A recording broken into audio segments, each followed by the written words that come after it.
Welcome to this explainer. Okay, look, in the crypto space, you are your own bank. Now that's obviously a massive privilege, but it's also a massive risk, right? Managing a wallet basically boils down to managing your keys, and the stakes are incredibly high.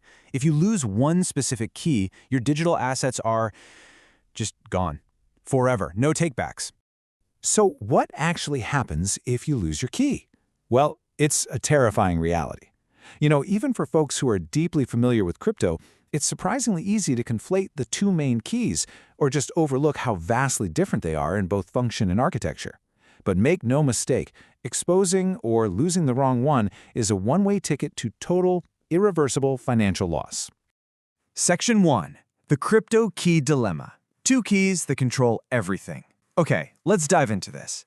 The absolute fundamental concept you've got to grasp is that in crypto, there is one key that's meant for the whole world to see and another that is meant for absolutely no one else. Section 2. Your digital mailbox. Understanding the public key. Let's start by defining the very first half of our crypto puzzle. Think of your public key as a giant digital mailbox. It's essentially the cryptographic address you use to receive funds. Literally anyone can walk right up to this mailbox and drop, say, a $100 Bitcoin payment inside. It's totally fine. But it's uniquely designed so that while anyone can put something in, absolutely no one can pry the box open to take anything out. It's built from the ground up to be shared. Now, in everyday use, when someone says, "Hey, send me your public key," they generally don't want a massive, clunky string of raw code. They want your wallet address. These are derived directly from your public keys, so they're much shorter and way more user-friendly. These are the formats you're used to seeing, like Bitcoin addresses that often start with BC1, or Ethereum addresses usually starting with 0x. Section 3. The Master Key. Understanding the private key. Now we have to shift gears and talk about the key that actually controls the money.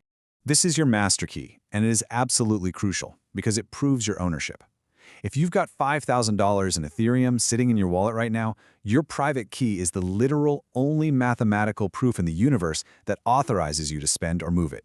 Since whoever controls this key controls the crypto, it demands absolute, total secrecy. You don't share this with anyone, not even customer support, ever. Section 4. How they work together, the magic of cryptography. Now, what's really interesting here is how these two completely different keys are actually mathematically connected. This brilliantly illustrates the core of cryptocurrency security. You can bake a cake, but you can't unbake it. Behind the scenes, your private key is actually generated first. Then, your public key is created out of it using some incredibly complex cryptographic algorithms. Creating that public key from the private one, mathematically simple, but doing the reverse, practically impossible. It's exactly like baking that cake. You mix raw eggs, flour, sugar, and you bake them. But once that cake comes out of the oven, there is no way you're separating it back into raw ingredients, right? Your public key comes from your private key, but nobody can ever reverse engineer your secret.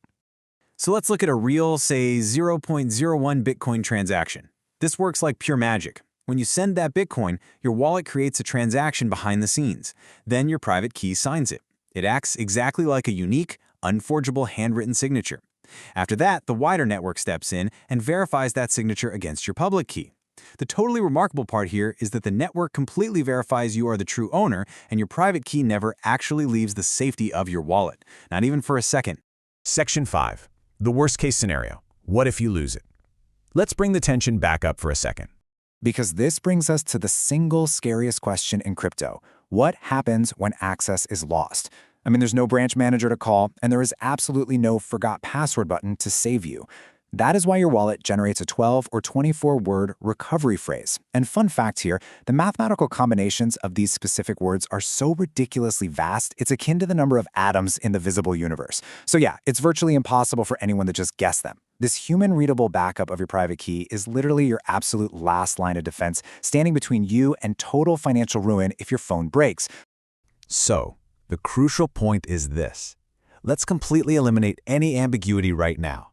Your public key is your mailbox. It's totally safe to share, it's visible to others, and it is used only to receive crypto. But your private key, that's the master key to that mailbox. It must stay a closely guarded secret, and it's your sole authorization to spend. It all boils down to this golden rule of crypto security, and I really want you to remember this forever. Share your wallet address, protect your private key. Guard your recovery phrase like your life savings depends on it, because it absolutely does. All this powerful cryptography we just talked about, it only keeps your assets secure if you actually do your part in guarding those secrets.